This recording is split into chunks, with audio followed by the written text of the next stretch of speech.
città si fanno gli eventi, una barca di soldi si spendono, chiamano Vasco Rossi, spendono 250.000 euro e la gente dice che figo Vasco Rossi, ma lì mi costa 50.000 euro, quindi bisogna anche dire queste cose. E invece il territorio non prende i soldi. Pensate che in Sardegna si spendono il 70% delle risorse a Cagliari e a Sassari e l'80% dei soldi spesi sono per importare cultura in una regione è statuto autonomo, che di autonomo non ha la politica, lo sai, il sindaco ha solo la cultura della terra, la cultura delle miniere, la cultura dei pastori, la cultura nostra. Quindi fate cultura, non lo dico come imperativo, lo dico perché io desidero che la cultura sia condivisa dalle persone.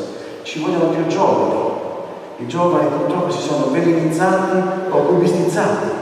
Dobbiamo convincerli che la cultura non è una punizione, la cultura è un crescimento straordinario. I ragazzi a scuola mi dicono: ma perché devo studiare? Tanto mi accozzano e trovo il posto di lavoro. Ma non è così.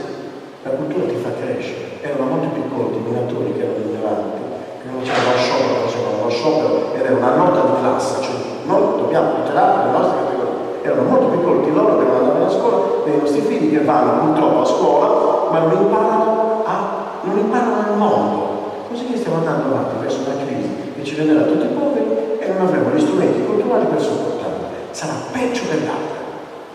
Scusate, ma io lo devo sapere.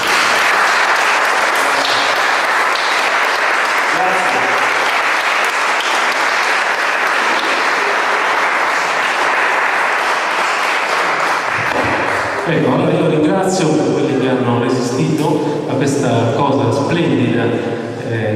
Tra l'altro io è la prima volta, oltre che la Z che lo ascolto perché le altre volte come direttore artistico ero impegnato per altre cose, io mi perdo le cose migliori che abbiamo fatto.